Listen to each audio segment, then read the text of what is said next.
So, hello and welcome back, everyone, to another exciting episode with Rabbit Hole Stories. Hey guys, hope everyone's okay. Ian here. We've just finished speaking with Arsen. It was an interesting chat, as always. I keep saying that every episode, but it's always interesting when we go on these conversations. It's been a fascinating journey with all the guests we've had, and that was no different for today's guest as well, where we had a bit of a just sort of chill, low-key chat with Arsen, and a few points were raised and discussed. One of them was memes, Joel. We always say that, like Bitcoin is the language, it's internet money now. We could say that memes are internet language, I guess. So that's sort of one clue for the episode. And I would also say very low-key, very chill. And pretty much one I think you can listen to on a Sunday afternoon. So have fun, guys. Enjoy. And get to listen what creators can do in our ecosystem. Enjoy. Right, hello. And welcome back to Rabbit Hole Stories with another relay team member. We're trying to tackle your relay team, Arsen. And it's Arsen who's the social media manager. And I mean, people know us, right, Ian? We don't need to do the whole introduction anymore. Yeah, they'll listen to the intro anyway. So we'll get right to Arsen. So Arsen, first of all, it's lovely having you here. Thanks for taking your time. And can you maybe give the listeners a quick introduction as to who you are and what you do in the Bitcoin landscape? Yeah, for sure. Well, first of all, thanks for having me on. I hope Emo represented Relay well. Hope he didn't embarrass us. Basically, I'm Arsen. I go by the name Baggins on Twitter. Do you want the whole rabbit hole story, or also what before Bitcoin? I mean, it was just the introduction, so we get into the rabbit hole story later on. All right. Well, I'm Arsen. I do social media for Relay. So if you ever interact with Relay or you see a bad meme, you can blame me and you can complain directly to me. Yeah, it was when I messaged Relay a few days ago on Twitter. I messaged something. I was like, oh, maybe it's not, hey guys, maybe it's just Arsen. And I added that to the byline. So whenever you engage with Relay, know it's him. And you're fucking fast. There's not a lot of waiting time between messaging your account and getting a response. Yeah, well, thank you. I think especially on social media, on email, it's acceptable, 5, 6, 7 hours. But I think on social media, people really expect fast answers. And, it's tricky because I have to be everywhere. But I think it's important to always be available for people. Yeah, that's true because it's quite dynamic, isn't it? Social media, it's a little bit kind of instantaneous. So if someone puts something out there, they expect near instantaneous responses. And yeah, you're right. With email, it's a bit of a slow thing now, and a lot of, in my fiat mining world, I'm sending emails all the time, and it's just ambiguous as to when you're even going to get a response. But with social media, there is that expectation, I think. Yeah, also most social media apps, you can also see when somebody read your message. Right. So that puts a little bit of pressure on you. Right. But yeah, I mean, we'll go into social media. I have a love-hate relationship with it. So just, ask away. I think everyone does who's worked in social, because I actually forgot to mention this in my rabbit hole, but back when I almost finished my training in media studies, which is essentially what you do if you want to become a journalist, I then started freelancing and took on social media work. And the first 6 to 12 months, you're like, oh, this is fucking amazing. You're always online. But after that, you're like, oh, for God's sakes, I have to respond to someone on Instagram or whatever. So I'll definitely get into that later on. I suppose it depends on the industry. If I didn't do social media for Relay, I would be shitposting anyway. So I might as well get paid for it. So for me, That's a good point. That's a good point. You're like the embodiment of one of those tweets where it says you get paid 420k a year to shitpost. I guess that's not your salary, but if you think about that tweet, that would be Arsen personified. Yeah, I think, when I describe it to people, it usually sounds like a dream job. Obviously, people don't know exactly everything that goes into the work. But yeah, when I introduce myself, I usually tell that I get paid for posting memes, which is kind of true. Probably 5% of what I do, but that's how I, that's how I introduce myself. Nice. And I mean, the podcast title is Rabbit Hole Stories. You asked before. Let's maybe dive down into your Bitcoin journey, and you can be as open as you want, Arsen. If you want to feature your life pre-Bitcoin, if that's part of the story, or if you just want to focus off how you gotten in, the floor is yours. Let's listen in. Yeah, well, I can do like a 1-minute version of my life story, and then talk about my Bitcoin journey, which is pretty typical, not that interesting. But yeah, I was born in Russia. I grew up in Finland. Now I live in France, but not France, but like a French territory. As I told you guys before we hit the record, it belongs to France, but it's a French territory, so it's in the Indian Ocean. So I live there now, which is nice because it's summer here all the time. And in terms of my Bitcoin story, I think I heard about it in 2015, but I didn't really pay attention. It was, I think at 1K or something, but I was in university and I had other worries like, chasing girls and all that kind of stuff. And then the next time I heard in 2017, not sure where, but I was heavy into shitcoins. I was the biggest IOTA shill there is. Do you guys know? Do you remember IOTA?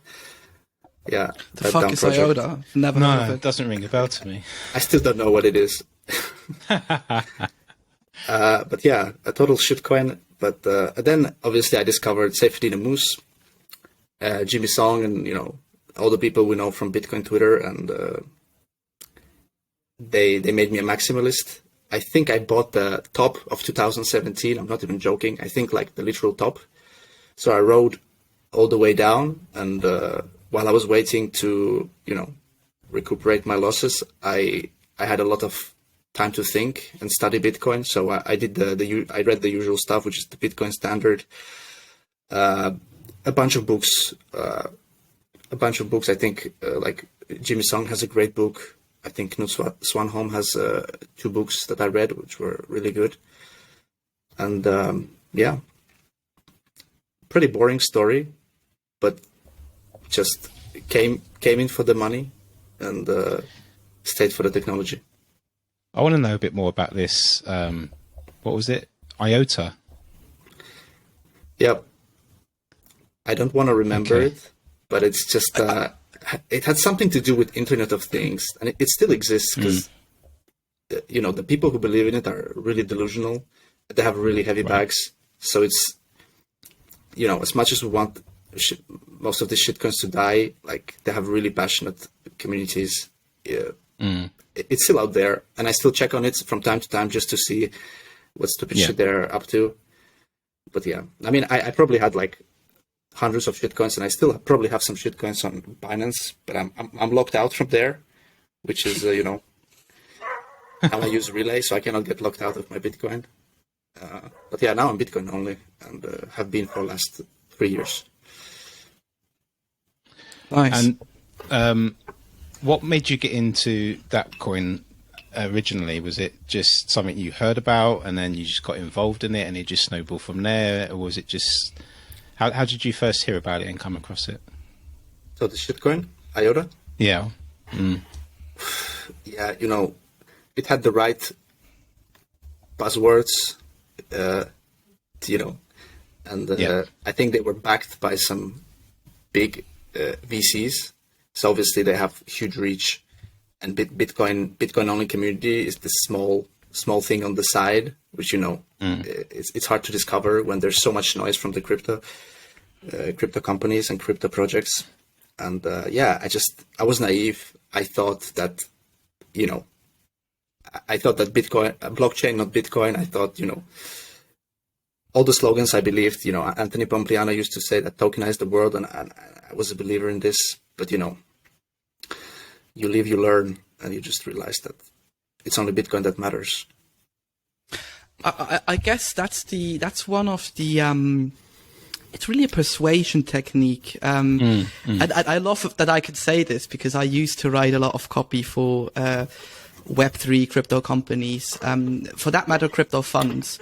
And the funny thing is, whenever you get a look behind the scene, I mean, there's so much shit going on, like it is in every industry. If you worked in VC, financial markets and stuff, it's always the same stuff. But the funny thing was, all of them, their goal was, let's create a token to A, get rich, obviously, because you get the insider dumping and such, and B, to then buy more Bitcoin. And that's how I essentially turned over to like, okay, I know I work for these companies because I was always prioritizing Bitcoin. Like if I got paid in a token, I would exchange it off to a stable coin and then wait for like the dip and try to buy from there, but I always failed.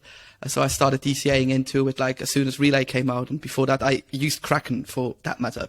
Imagine that, buying on the exchange and trying to DCAing into there.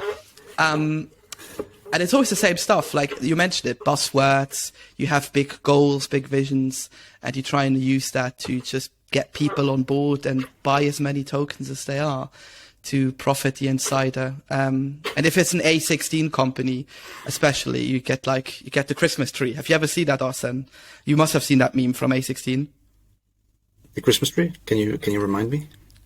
It is basically every chart from every, like Solana, I think Avalanche, every project A16Z has invested in the crypto space. And it's always like the slow rise up there, the pump, and then the fall.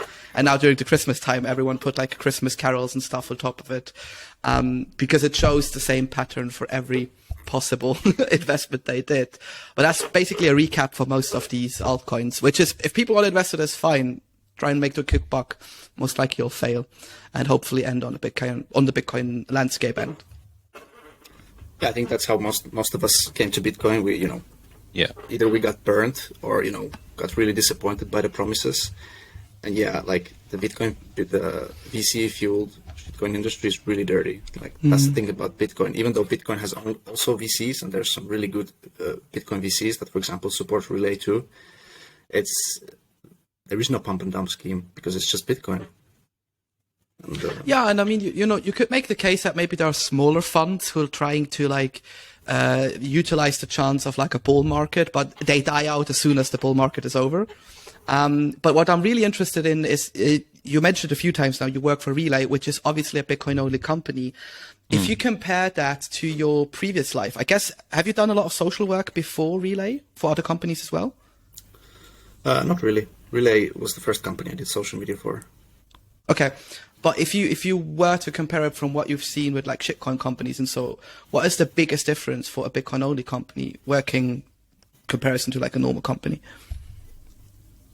So you mean like a normal company or a crypto company? I would go with the normal company because probably most people have their fiat shops like Ian mentioned before. Yeah. Well, you want the short answer or the long one? We go for the long one, mate. Go for the long. All right. Yeah, well, the one thing that most brands, and it doesn't apply to non-Bitcoin brands, when they do social media, they forget the social part. They treat it as a broadcast media. They just like, here's us, and now we're telling a story about us, and they treat they don't have a community, they have an audience, which is a different thing. And so yeah, they don't really behave like a normal user on these social media platforms. And what's really important, especially for Bitcoin and unfortunately also crypto, that they're very community driven. Bitcoin is a grassroots movement, and it has grown very organically. It has attracted people organically. There's no marketing budget or nothing. It just grows slowly.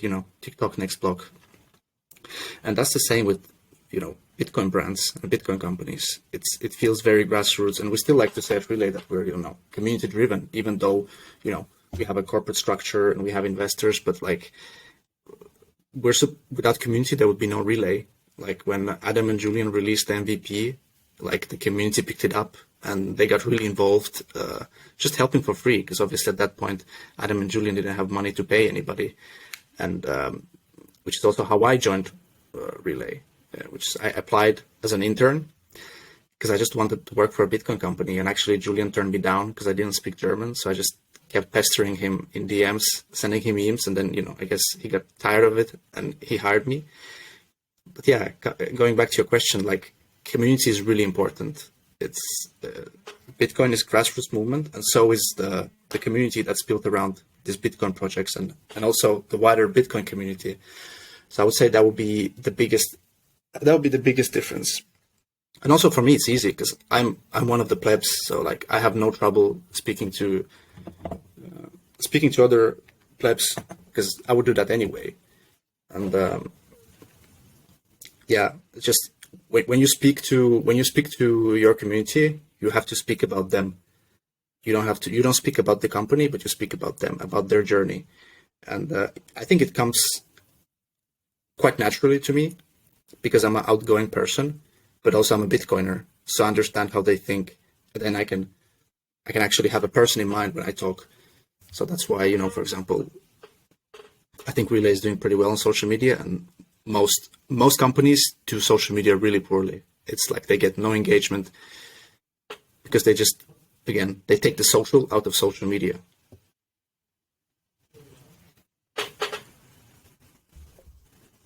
Yeah, and I can imagine that a lot of what you guys present on social, whether it be on Twitter or on other channels, I imagine that's a lot of how like internal discussions are held as well. So if you're like, you're not in the office now in Zurich, but if you're like got team retreats and stuff, I don't think it's any different than if we go to like a Bitcoin meetup and probably talk about Bitcoin 24/7. Yeah, actually, we have a podcast, but we also had another idea like 1 year ago, which is we just wanted to record our marketing calls because they were just. It was just a discussion between Bitcoiners, and so yeah, we never did that because we would have been cancelled if we released those episodes because there was a lot of bad ideas. Yeah. Yeah, I guess that's the good thing about Bitcoin. There's no catch really. There's no kind of, I mean, with social media within Bitcoin, you're basically communicating to like-minded people. You're not trying to convince them of a certain mindset because they're already sold on that mindset. So in a way, you're communicating to people on the same level, and I guess that resonates quite well with fellow Bitcoiners. I mean, just in general, you have to know who you're speaking to, And we also try to do orange pilling, like. Because most people who need Bitcoin, they don't know that they need Bitcoin, and that's the thing. That's why like over half of our content that we push is educational, because before somebody needs to understand that they need Bitcoin, they need to learn about Bitcoin.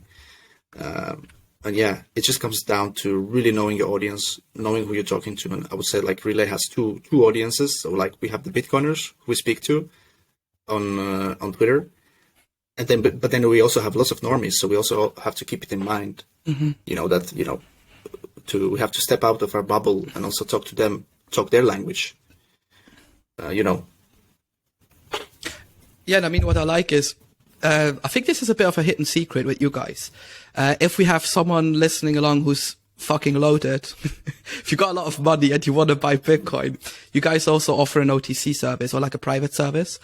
And I actually know someone personally in Switzerland who was like in 2022, I think it was in May or June. It was just when the whole like Luna BS happened. And it's like, oh my God, if Bitcoin is going down lower and like I could pick it up at basically 20 and it goes back up to 60, I like 3x. He was immediately calculating. I was like, okay, he's getting in on price. I can like find my way into orange pilling. And he asked me like, where can I buy a couple Bitcoin? And I was like, well, there's like Relay, but just contact their private service. And he got back to me. It's like, oh my God, next to like buying the Bitcoin, I also got like the whole experience, what is the idea behind it? What do you do? And that was quite amazing. And I think it was in not the later stages of that service. It was quite early when he got on, and he spent like 3 hours in a call, visited a couple of them in Zurich. So that was quite unique to see that you guys also make the effort if people outside of, like, let's call it the normal relay experience get to you and get orange pilled the right way, because they hopefully can bring more people into relay and then into the Bitcoin landscape. Yeah, the relay private, we've been kind of quiet about it last year. This year we definitely want to talk about it more, because that's actually where most of the money is made, you know, with the high ticket sales.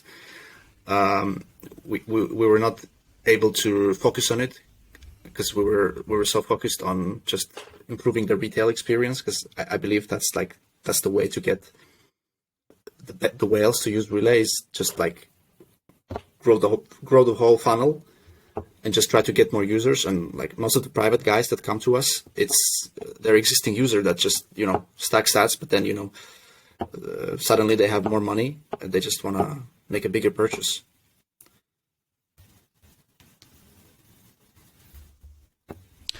So Arsen, next to posting memes all day, as you said did we hit record already, or did you say that before in the intro? I can't remember.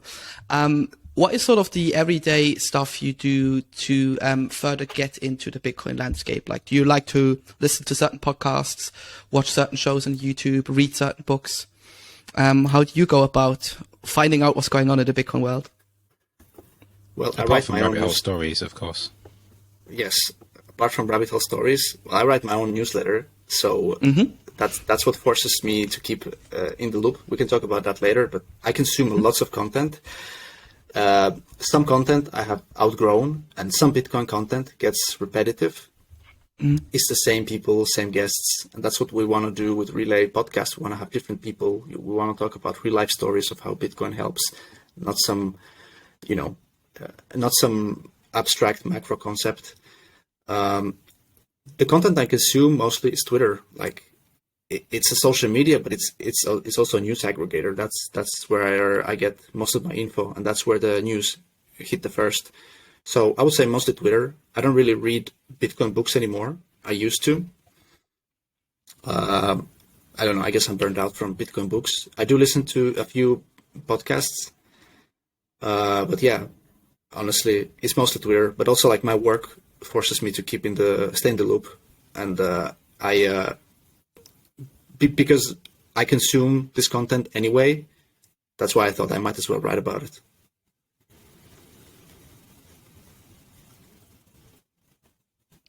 Yeah, I liked the did you post it today or yesterday at the time of recording, the Giga chat with like the TLDR logo? Yeah, that's how I imagine the person who reads my newsletter is. Yeah, but I mean, you should like all my posts, obviously. Yeah, definitely. So are you like a Twitter list guy, or are you one who has everything in one place? If we look behind the scenes of Relay, how do you manage a Twitter account? What do you mean? There are apparently a lot of people who have to manage like big social followings and such. They have everything very organized and like Twitter lists, and they have certain settings with like hashtags and stuff. You don't care, or do you just go with the flow?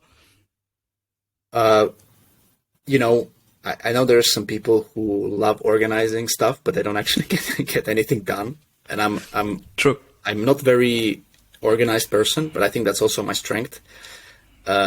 You know, I just behave like a normal user, and that's, I think, how you're successful as a brand.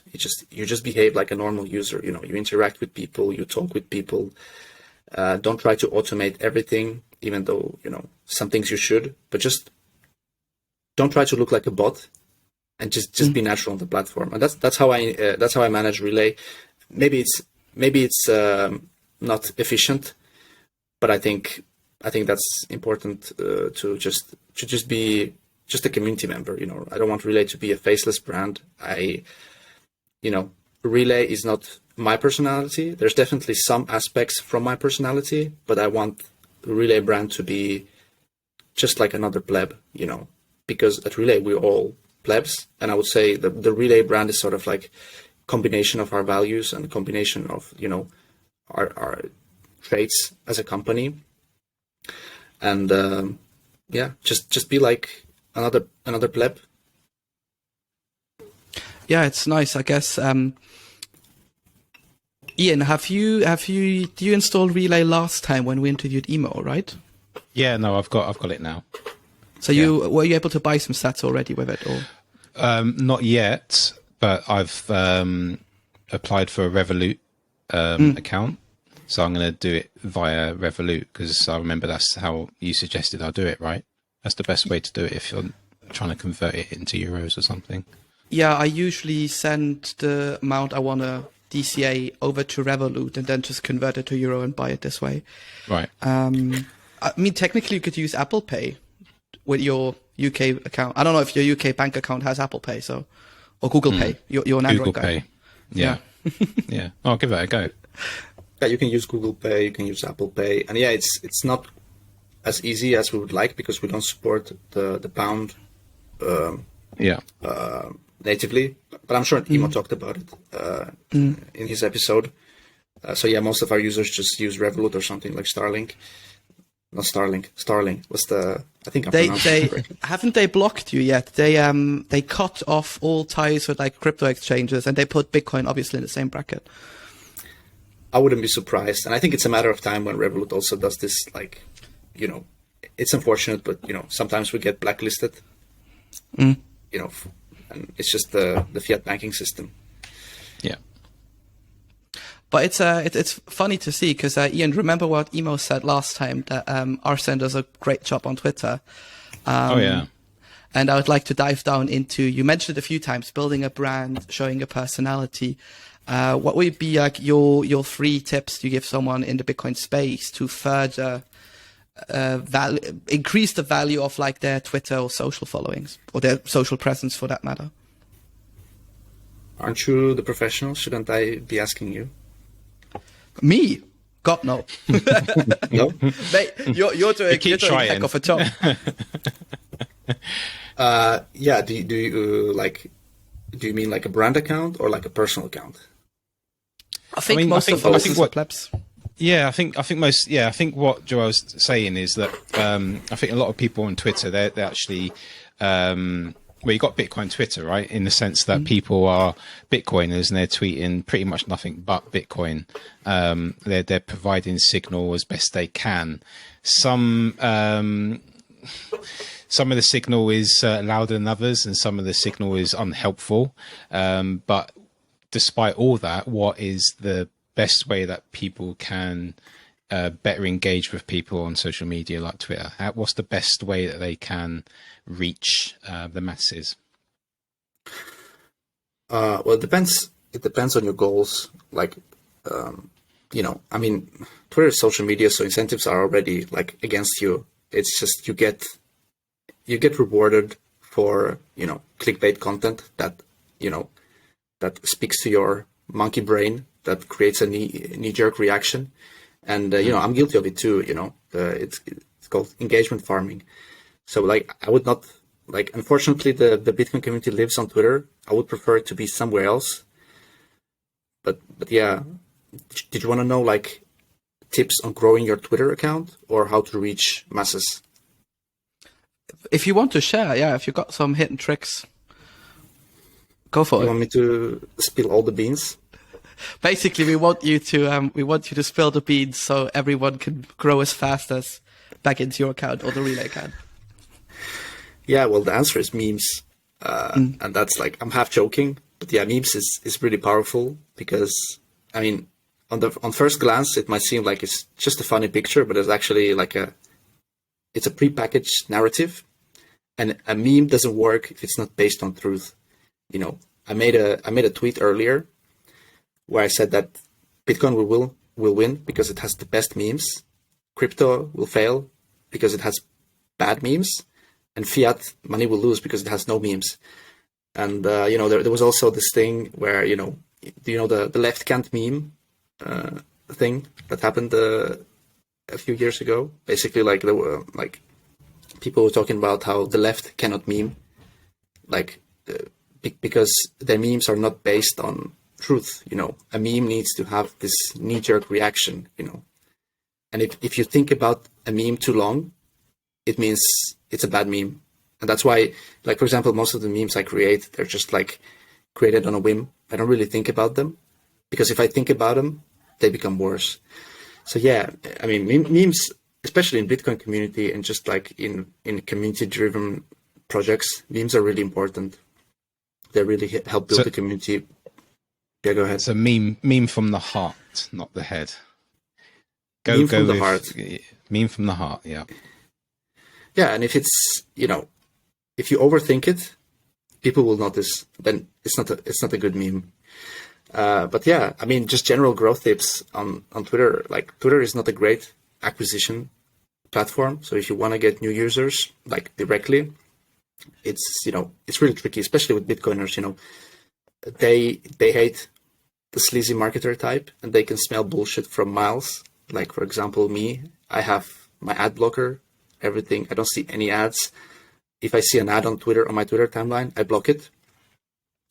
So yeah, just don't try to be sleazy. Just really, like, as I said before, like, I'm repeating myself, but just try to be a community member. If it doesn't feel organic, you're going to fail. Obviously, there's the clickbait tweets, which obviously do well, but don't always provide value. But but those are great for engagement. But also, like, educational content is really important, which is like, we have done a bunch of infographics. We have the podcast, the newsletter, so we're going really heavy. And like, we have Raphael, he's pretty much full time. Just his job is his title should be actually the Chief Orange Pill Officer, because his job is pretty much just educating people via different mediums. I'm more of a joker, so like, my job is probably not that important. But yeah, I mean, but also with social media, like, you just need to be a social person. There's no really hard skills involved. Like, it's mostly soft skills, just knowing how to talk to people, knowing popular culture, knowing Bitcoin culture. And, I'm a Bitcoiner, so for me, it comes quite naturally. But as I mentioned, it can be tiring. And especially with social media managers, there's a lot of burnout, because you have to be everywhere.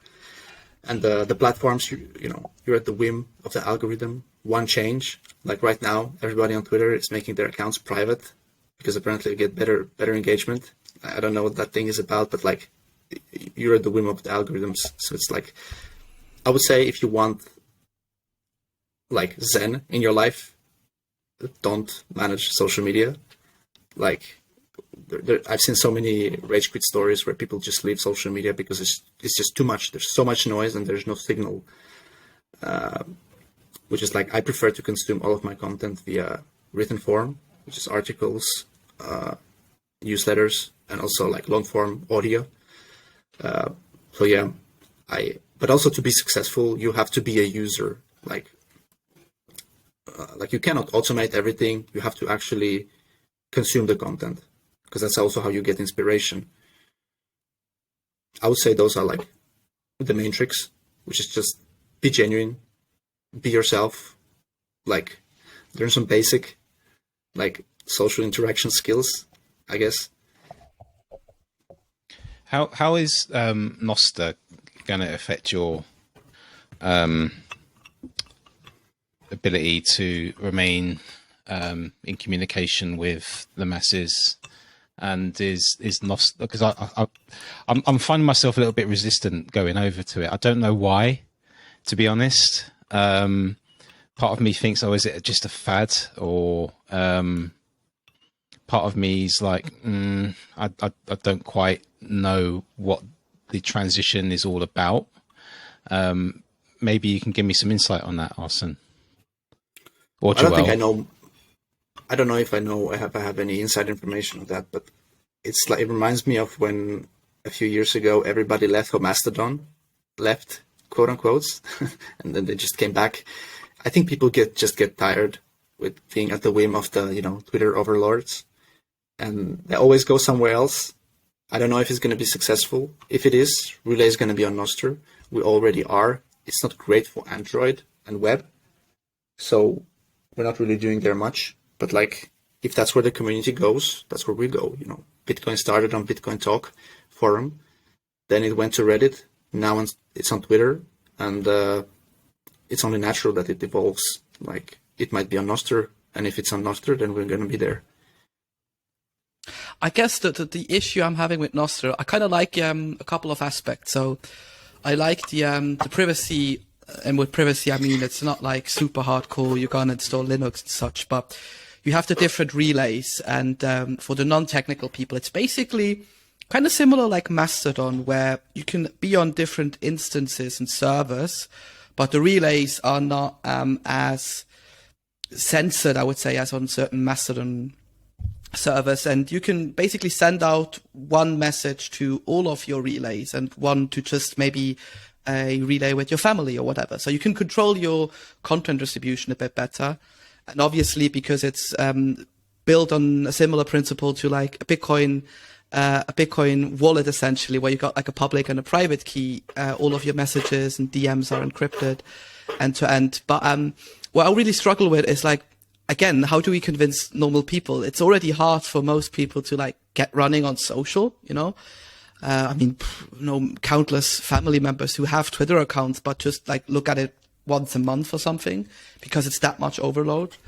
And with Nostr, a lot of it feels like you have to self-configure, you have to find your relays, and these npubs, these public keys, are just not as convenient as like a username. So I think it still would have a long way to go. And it's like you said with Mastodon, it's just another micro-blogging site that some people meet, and then others are on Twitter, which is, is Twitter going down the hill in your experience? I read a lot of tweets today, like it's so bad, and on my end, it's always working. So it doesn't feel any different than what it did a couple of years ago.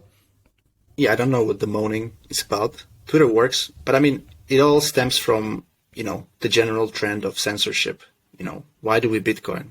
Because, we want money that cannot be censored. And it's the same with Nostr and what's the other thing that we just talked about? The Mastodon. It's, it's the same principle. People want to control their data. They want to control their own audience. And they don't want to be at the whim of the algorithm.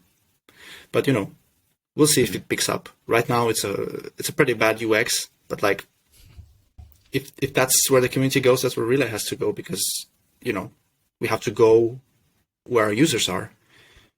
And we'll always have this core user group, which is Bitcoiners.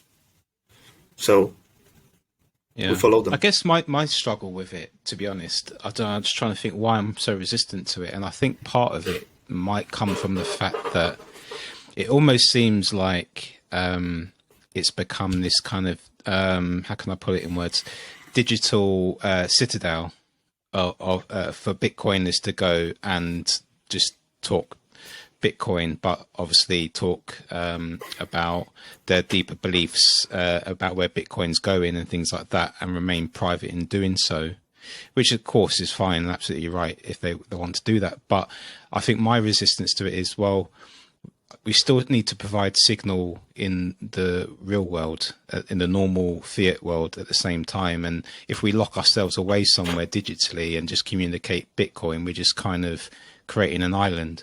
And I don't know, I'm a little bit kind of like, well, if we can do a bit of both, or, I mean, Bitcoin hasn't got a marketing department, and we are basically its marketing department as plebs. So if we lock ourselves away and just talk Bitcoin to ourselves, it's not going to get anywhere. I think that's where my resistance is coming from. If we're the marketing department, what's our budget? Does anybody know? But I never liked the idea of citadels, because like basically the reason you said, like Bitcoin should be for everybody, but I also don't believe in forcing Bitcoin down people's throats. So when people are ready, they'll come. Like, for example, my fiance, like, she's been with me for 3 years. She's already very tired of me talking about Bitcoin, and I stopped talking to her about it because, she needs her own experience and, to understand Bitcoin. Something needs to click. And if you live in a Western country, 2%, 3%, 5%, even 15% inflation is still manageable. So like, most people don't think about Bitcoin. They have their own everyday worries. That's why I'm not like into, like, you don't want to be the guy who talks about Bitcoin all the time, because people will just hate you. And just, you have to know who you're talking to. Like, for example, if you're talking to a homeowner, you could mention that, about the interest rates, or how, why are home prices overvalued? And you could start, that could be a conversation starter that can lead to Bitcoin, but only if they're interested. Or if you're talking to, like young parents who want to save for the future, but they see everything getting more expensive in grocery stores, that could be a conversation opener, and then you can somehow tie Bitcoin into it. But if you notice that they're not interested, like, I think our efforts are better used somewhere else. That's why I don't mind Bitcoiners creating their own little echo chamber, where we talk with each other and smell our own farts. But yeah, I think when people are ready, they will come. And Bitcoin companies are there with their educational tools. I'm a big fan of what One Bitcoin does, and this is also what we want to do, is sort of be like a educational hub for Europeans. And when the normies come, we will have everything ready for them. All the content we do is newbie friendly. And I think with the next bull market, the newbies are going to come. Some of them are going to leave, probably majority, but some of them are going to stay. And every cycle, there's more Bitcoiners, and that's how it goes. Like, it's very organic.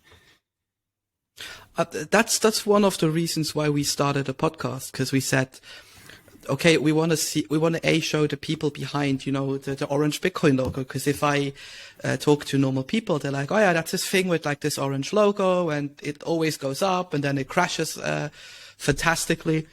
Again, fair point. If you talk to normal people and they want to say it, you tell them safe in Bitcoin. They're like, what do you mean safe in Bitcoin? Every 4 years it crashes more than 70%. You're like, yeah, okay, that's an argument you can take. It can also go up again, right? That's the counter argument, that if you understand the cycles and such. But again, if you've never invested an hour research into these things, it adds up that they are quite hesitant. So we want to showcase the people behind it, that they are normal people like you today. You do social media, you have a life outside of Bitcoin. There are things you may not be in agreement with. Okay, I tried slipping in the noble pill. For the sake of it, let's say you somehow have. And yeah, I mean, be critical that we're often doing a very bad job in terms of what this movement or this future is all about. Yeah, because we're so deep into it, it's hard to take a step back and look out. Like, obviously we know all the inside jokes and all the memes, but then we assume everybody else thinks like we do. But Bitcoiners are just, there's a meme built different, and it's true. Bitcoiners are built different. We're a paranoid bunch. That's why we are so, that's why we like Bitcoin. But most people, they're not on the same level at all. And but that's where education comes in. Really, it's a boring answer, but there's no tricks. It's a slow grind.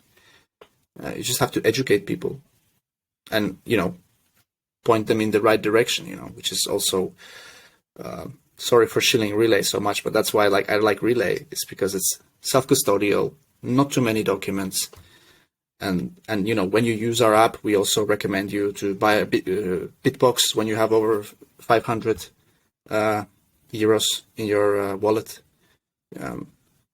So it's just driving the users, also with our product, we always try to drive user to the best practices. Yeah, and going back on your point with meeting people where they're at is essentially what you're saying, and it's a difficult one. I think it's a challenge for certainly me as a Bitcoiner, but I find for a lot of other Bitcoiners, once you're down the rabbit hole, and the deeper down the rabbit hole you are, and the little avenues that you've gone down and discovered and hold dear as an idea or a discovery that you've made, now that you've discovered Bitcoin, as a consequence, you're finding out all these other things. And sometimes it's easy to get sort of lost down there in that warren that is the rabbit hole. And when you're engaging with people, it's hard to sort of disengage Bitcoin, because Bitcoin resonates in all parts of society. All roads lead back to Bitcoin in a way. So if you're fully orange pilled and hardcore into Bitcoin, which I am, and all of us are here, it's sometimes difficult to sort of hold back my tongue a little bit in social situations, and sort of try and sort of orange pill people in that moment. So I've had to kind of rein it in quite a lot, and only when topics come up, I might meet people where they are with whatever topic it is, and it may lead to Bitcoin. But I'm also kind of very conscious that if I go too hard on Bitcoin or talk about it all the time, I don't want to be that kind of, that Bitcoin guy. I don't want to be the person that people try to, I don't want to be that person that people are trying to avoid at a social gathering. So it's a difficult balance. Yeah, I mean, it's totally understandable. Like, when you discover Bitcoin, it's like, holy shit, Bitcoin does actually fix so many things. You know, you can argue that maybe it doesn't fix like art or fiat food, like Safety Moose argues, but like it definitely is a root cause to a lot of the societal problems. And what do you do in that situation when you learn something groundbreaking? You want to go scream from the top of the roof that, Bitcoin fixes this. Like, listen, but like, yeah, as we discussed, like, people, they're not receptive to that message when they have their own worries, just like everyday worries. And Bitcoin seems so abstract, like nobody cares what's happening. It's like life is happening on autopilot, and it doesn't feel like you can do anything about it. But once you learn about Bitcoin, you're like, holy shit, we can actually, do something about these problems. But it's just such a deep rabbit hole. And I noticed it with myself, once I fell down the rabbit hole and became a Bitcoin maximalist, I was definitely more toxic and more hardcore. And definitely I was the Bitcoin guy. And then I just noticed that like the strategy doesn't work. So I just stopped, and I don't really talk about it anymore, except if somebody asks me, or if I can really tie it into a topic. But I pretty much stop trying to orange pill people who don't want to listen. But if they're curious, I will definitely spend a lot of time with them. And that's the great thing about, this kind of organic grassroots movement, which is Bitcoin, is that Bitcoiners are extremely helpful. If Bitcoin doesn't have a marketing department, we definitely have a support department. Like if you have a question, like, and you ask a Bitcoiner, they will spend hours with you until, we figure out the problem. Because that's true. We're so invested. I think we're not only invested, but we genuinely see the dangers to like society, money, insert whatever thing you think Bitcoin fixes. And if you've once seen the possibility to solve that problem, you can't unsee it.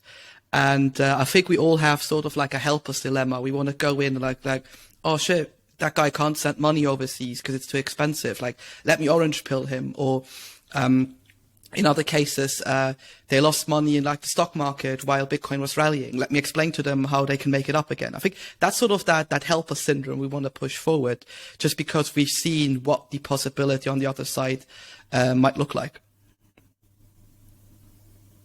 Yeah. And, there's different approaches to, setting the outcome. As I said, like, you need to know who you're talking to, and then you have to somehow tie Bitcoin to the problems that they're having in their life.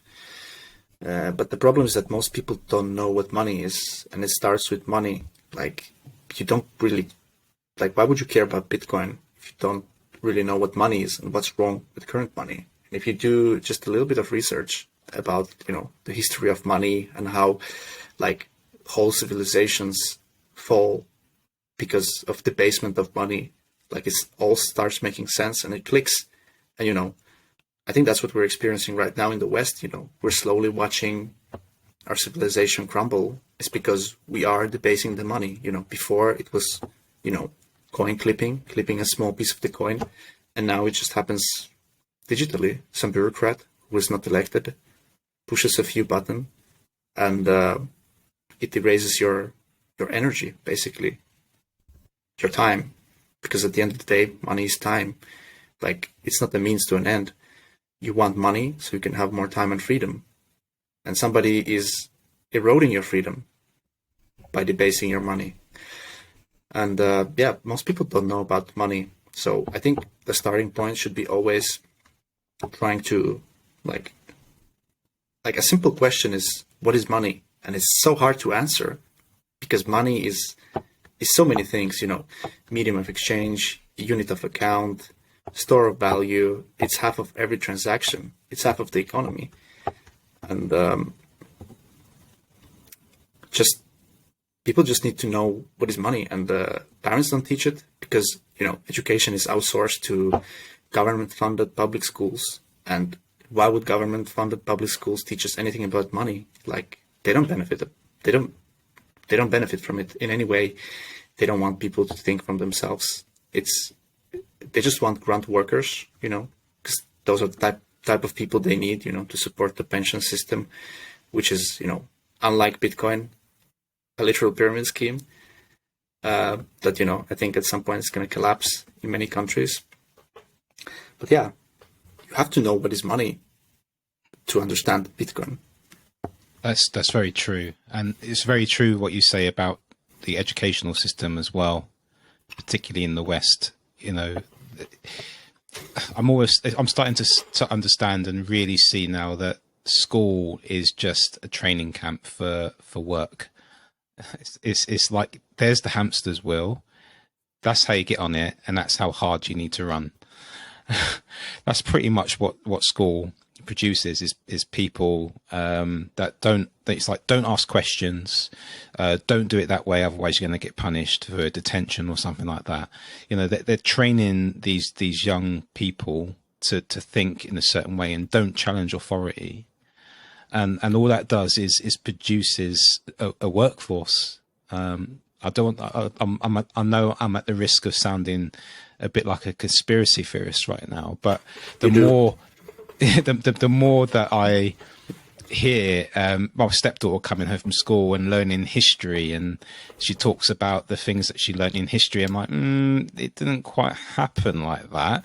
You're getting taught in a biased way, and education isn't as sort. I mean, we spoke to a couple of people, haven't we, Joel? Who one of them in particular, Angelo, who dropped out of school, and he wrote this 23-page letter to his parents to try and explain why it is he didn't want to remain in school anymore. And part of that was like, basically, I can educate myself on the internet. All the information I need is out there. Why do I need to go and spend the vast majority of my day in school talking about things that are out of date, that aren't relevant anymore, and not necessarily the actual truth? Yeah. I made a tweet recently that Bitcoin Twitter taught more. It teaches you more, like a few months on Bitcoin Twitter teaches you more than 3 years in university. And I don't know about history. It might be somewhat factual, but like, you always need to have context in mind, which is where critical thinking skills, come into play. And if the school and the government wanted your best, they would teach you how to think for yourself, But none of this is taught. And yeah, as you said, they just want hamsters to support the system. And I've seen, I know Daniel Prince homeschools his kids. That's a big trend with Bitcoiners. I don't know if I would personally go that far. I don't think he teaches them himself. I think there's it is a school, but it's like a remote school where it's like alternative stuff. Don't really know about it. But yeah, for sure. I mean, I can totally understand. And I don't want to tell anybody to drop out of school, but it doesn't make sense to be in school because there's so much value on the internet. Like, if you want to learn something, just Google it. It's out there for sure. Yeah, I mean, just to imagine, you're spending Ian, is it also 12 years in school if you do like college and stuff in the UK? Pretty much. I know it's been a long. You're in it's been a full-time long time for education. you. It's been a very long time. Thanks, Joel. School starts when you're 5 here in the UK. Yeah, 5 years old is pretty much like infant school. That's when you start learning, and then you can be in education up to the age of, I think you can go to college, which is optional. No, I don't know if it's even optional anymore. I think there's some sort of mandatory thing where you have to be in education up until the age of 21, and if you're not, you have to be on some kind of apprentice scheme. That's my latest understanding of education now. Well, I mean, but what I want to say is like you spend 12, maybe 13 years in the system, and then, I mean, I know how it was for me. Like you get out, I did, basically, I think the Swiss version of college is comparable to like the first year at uni if you finish, because we got a bit of a higher education system in that matter.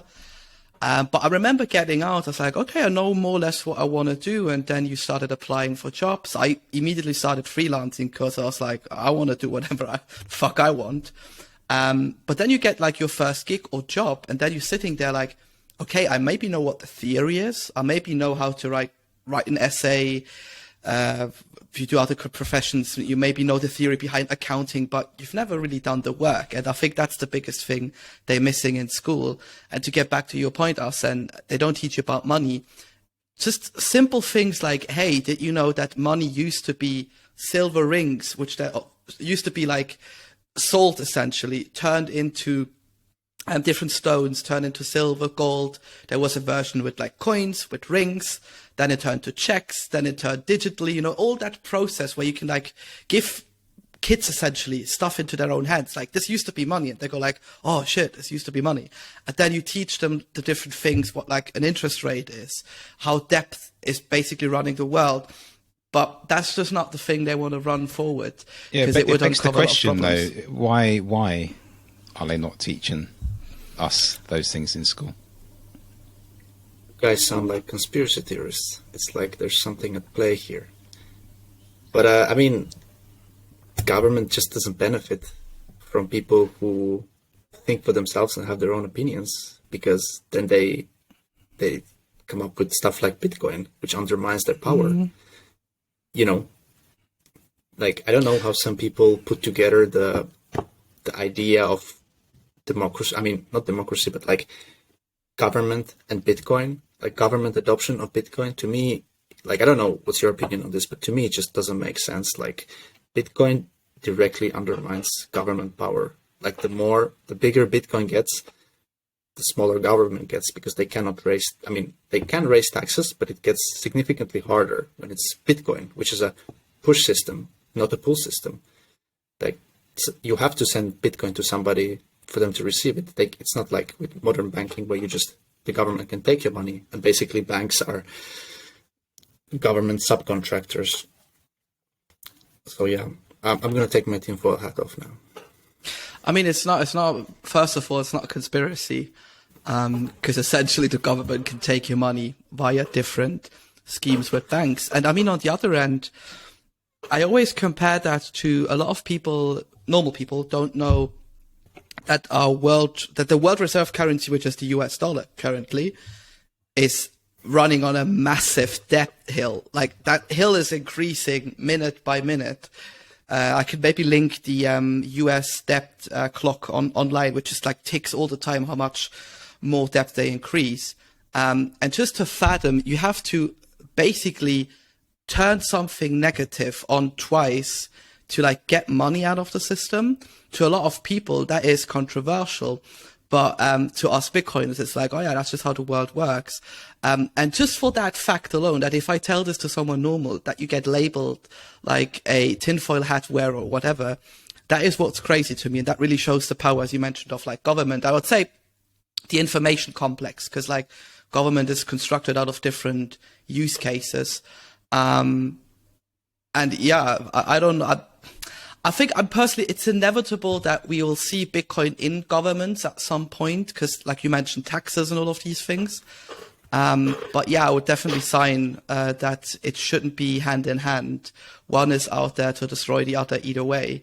So why trying to find a way to essentially collude with them? I think we should definitely differentiate there. But it's going to happen anyway. I think there's a prisoner's dilemma at play. So the governments, are just, especially the small ones, they're just looking at each other and they're just waiting for somebody to announce it. Because if you announce it first, like El Salvador did, you will benefit a lot. The big countries don't have an incentive to do it, but the small ones definitely do. And I don't like to make predictions, but I think it's going to be like a smaller nation that, doesn't benefit from the dollar hegemony. And to your point about, us sounding like conspiracy theorists, this is how we come across to normies, even though what we're saying makes sense to us. And that's why it's important to always just adjust and speak their language, which is also what I have to do with social media. Sometimes we talk to normies, on some channels, it's not Bitcoiners. We have to talk their language. And it's tricky sometimes because, as Ian said, we Bitcoiners tend to barricade ourselves into this dark corner of the internet. I mean, not dark to us, but that's how people see it. And then we lose touch with reality, how normal people think. But it's just, it's tricky. I admit it. Yeah. That's the thing. It goes right back to our original point about meeting people where they're at, because these are the things that we're talking about are true.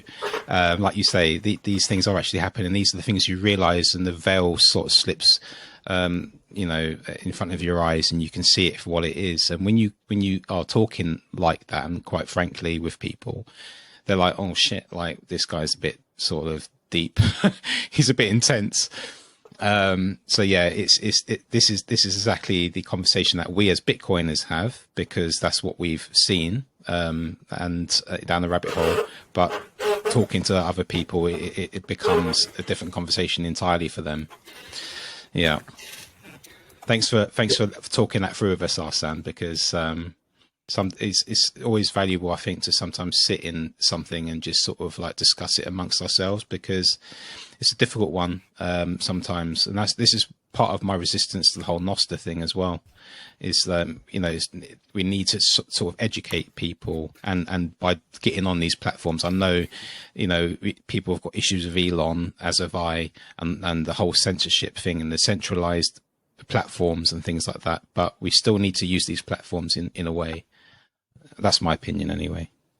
Yeah, it's a means to an end, isn't it? Like, right. What you want to do, like, do it like all the idiots at Hollywood saying, I'm going to leave Twitter, and then you're never going to fucking leave because you would lose all of your sponsorships and whatever. Right.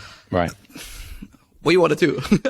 You're gonna have a middle ground, and I think we Bitcoiners tend to be bad at that, sort of, because we're trying to chase immediately. If like the Fed says, I don't know, CBDs are coming this fall, so we immediately go like, oh, you can opt out of Bitcoin now. Okay. Yeah. But how do we get normal stuff? Which leads me to the question: what is it we, as Bitcoiners, we can do better out there? What is it that we can do to be better at putting that signal out there? Is it more social media, Arsen? Is it more people like you? Or is there other ways that we can better represent Bitcoin for Bitcoin's sake? Well, I think it's people like you, basically content creators who talk about Bitcoin. And I think your podcast is really approachable because you're not too technical and you talk to normal people. I think it's just more education. And when people are ready, they will search. And when they will search, they will find your podcast, and they will find the Bitcoin book somewhere, and they will find another newsletter that, is approachable. But I also think that, like, we should not think about too much about what we can do. As long as money printing continues and the clown world continues, Bitcoin, that benefits Bitcoin. So for me, it's just TikTok next block, and I can sit and do nothing, and Bitcoin's gonna win. To me, it's just at this point, it's inevitable. The world, like best way to stop Bitcoin is for governments to stop money printing. But again, it's also a prisoner's dilemma. Governments they want to outspend each other, and they need to spend, so they cannot stop. It's far too gone. That's why you just have to be patient, and this will take many years. Yeah. I think this is also, I might be a bit biased because I just finished editing Knut's episode before we got on here, and it was a super optimistic one. I think this is also the one thing that I see with CBDCs, where a lot of people, obviously we all know the dangers to them, but at the end of the day, they still have to implement a very complex topic, which CBDCs is just another cryptocurrency at the end of the day, controlled by a central state. But you still have you have the central bank of Germany, you have the Bank of England, you have, I don't know, the Bank of Congo or whatever, if we go to Africa somewhere. They all have to communicate somehow on the same standard. And if you know how the modern banking rails work, just the financial marketplaces, this is never going to happen. So I think this is where we Bitcoiners, instead of focusing on these are the dangers to CBDCs, we should be more optimistic, thinking about, hey, yeah, obviously all of these dangers are valid, but they still have to implement that shit. And you literally have an opt-out with Bitcoin if you want to go down this road. Thank you for that optimism. I definitely don't want to be a doom and gloomer, but but I think CBDCs, they're not going to talk. I mean, it's just going to be a nice interface, pretty much what Chivo did with Chivo wallet from El Salvador. Yes. Don't like this wallet at all. It's really bad. And the government collected, you had to connect your, personal number, ID. You had to scan your ID to use it. And they just basically airdrop Bitcoin. And I think that's the same strategy CBDCs. I mean, central banks are going to do with CBDCs. It's just going to be a nice interface. This is super easy, really good UX. And I think they're just going to airdrop money to people. So I think the next big fight is going to be against CBDCs for sure. But I mean, people are going to use them, but people just need to get burned. That's just my opinion. People need to. If I can reassure you guys, I was to learn. I was going to say I was driving on the M1 motorway yesterday. I was coming from Northamptonshire back to London southbound, and I was just sort of on the M1 going the legal speed limit, of course. But of course. as I was approaching this footbridge, I could see some graffiti on it, and it said "Say no to CBDCs." And I was like, yeah, say no to CBDC. I was like, I wish I could have my phone right now. I know I can't take a picture when I'm driving. I even considered looping back round from the next junction, going northbound again, just to see if I can sort of get my passenger to take a picture for me. Yeah. It was brilliant. So there's hope for us yet. There's people putting the signal out already on the M1 southbound. I mean, that's what one of our future guests said in a couple of interviews. Nico Yilch, he said, at the end of the day, the biggest challenge central banks would have with CBDCs is getting commercial banks on board. Because what you need to imagine as a listener now is, let's say they implement it like they did it with Chivo, and you have to register, obviously KYC and all of these things. But then the central bank will not onboard you to download that wallet, to do all of these things. And if you think people are dumb, just increase the size of dumbness, essentially. That's how stupid most of the people out there are. That's just how it is, especially with technology. Do you really think the bank is going to make time for every customer to teach them how to use the CBDC, how it's going to work? No, of course not, because they don't have the resource. They're already closing down branches. They're already decreasing support customers and outsourcing them to cheaper countries. And those could be the biggest, inevitably, the banks could be the biggest supporters against the CBDC system, just because they like the way things are set up. If you listen to Theo's episode where he talks about shadow banking, for example, these are all things possible currently on the now running fiat systems, and also the sort of behind the doors, backdoor sort of stuff would essentially be evaporized if CBDCs existed. So this is sort of the thing I'm always reminding myself if I read like a doom and gloom article, like, yeah, there's a point to that. Maybe, just maybe, financial institutions and banks won't like that. Obviously, they get access to cheap liquidity and such through CBDCs. That's the whole different topic. But who knows? We might need to orange pill harder with certain institutions to be the safeguard against CBDCs. So maybe you guys should pivot and do this podcast for bankers, educate them. Mate, most of my friends are bankers. I'm hard working on it. They slowly get it, but it's just they're used to like call a number at whatever institution and just get a couple mil to then trade away again in the afternoon. That's unfortunately how that world is run. But yeah, we're trying to get some people in. I have some of like the wish list to speak to, because we also want to get no coiners in and just listen to how they perceive Bitcoin. Yeah, but I mean that's the first time I hear this this idea. Definitely very interesting. I would not put my trust into bankers to protect us from CBDCs.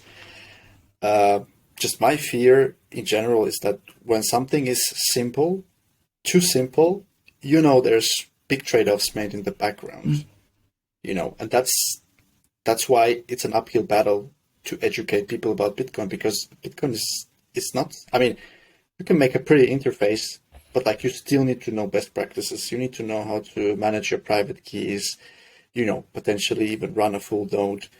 But like the bankers, the central bankers, they don't care about that. They can make a better product than Bitcoiners could ever make. And this is coming from me, who works at Relay, where we're trying to do, we want to be the simplest app. And I think we are doing a decent job, want to be better. But like central banks, I mean, CBDCs will never be able to compete with them, because they make lots of trade-offs that Bitcoiners are simply not willing to make. Yeah, once you're a Bitcoiner, I think it's become something impenetrable for most Bitcoiners. It's like I don't want to compare it to anything of value. I suppose I have to. It's like diamonds. It's like impenetrable. It's difficult to crack. So once a Bitcoiner is a Bitcoiner, they're very suspicious of institutions. They're very suspicious of people coming to them and saying, "Hey, I've got this other great idea," because they've been burnt one too many times and they know all the tricks. Yeah. I used to work in a bank before Relay, and I used to do like full-time KYC, and I can tell you just how, like, you would assume that a bank, a big financial institution, takes care of customer data, but like, we were doing KYC and we were carrying this information unencrypted on laptops when we went home. So that's the level of security you get with banks. So it's understandable that Bitcoiners don't trust that. And yeah, also it's like, I did KYC to people. I guess now I'm trying to like get my place in heaven back by doing Bitcoin work, but like it's not effective at all. Like the people who wanna do crimes, they will not use a banking system. They will circumvent it. And it's like the accounts that I had to close, it was just people who failed to provide documents, who we couldn't reach, like your everyday people, like people who don't speak English and cannot provide the documents. They cannot explain what this transaction is. It's a really unfair system, and I don't like. To me, it doesn't make sense why commercial banks have to like be like extension of police forces. Investigate crime. And yeah, definitely, I noticed myself, like nowadays, like I hope I never have to do KYC again. But like nowadays, I just like notice with myself all the time. Somebody's asking for an email. I'm like, why do you need it? Why do you need this info? Why do you need that info? And it's just once you go down the rabbit hole, you like definitely you start thinking about these things. Whereas before it was just an autopilot. Oh yeah, sure, take my data. Here's all the information. I just want this nice shiny thing.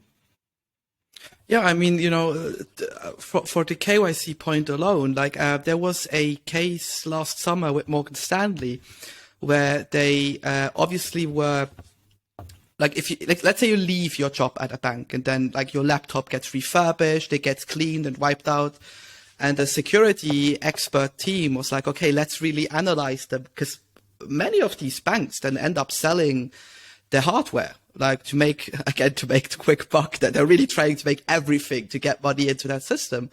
And what they uncovered was like, holy shit, they just basically pressed the delete everything button on the computer. Sometimes they didn't reset the OS, the operating system. Sometimes you opened them up, but you still saw like the name of the former employee or whatever. And a lot of times you still had like files on there, like you mentioned, KYC data. So I think everyone who has never experienced that kind of world, it's more messed up than we think. And you can literally solve this with like, here's your public key. It's not bound to your identity. You can control it because you have a private key, sort of the way wallets work, or the Nostr for that matter. And if we want to check something, we're just gonna ask for your like special password or your encryption key, whatever it is. You don't need to send your data in to get access to something as simple as a bank account. But I think that's a discussion point for a whole other episode, because we can really go down another rabbit hole there if we want to. Yeah, and also like to add to that, it's not just banks; it's just people. People are so eager to give away their data. Like nobody cares about it; they give it out in an instant. And I think, like, I mean, we see hacks, data leaks happening all the time. I used to work at Ledger when the data leak happened, so and it was just such a stupid mistake.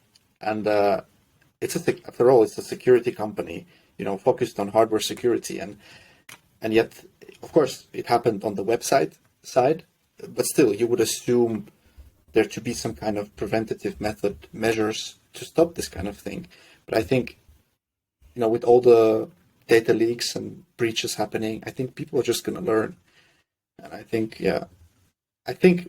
to sum up this episode, I don't know if we're ending, but pretty much like people just need to be burned. Like really, I believe in it. That's what happened to me. I lost money on crypto. My data has been leaked. My email is somewhere out there. And you just have to experience it. And then you start taking things seriously.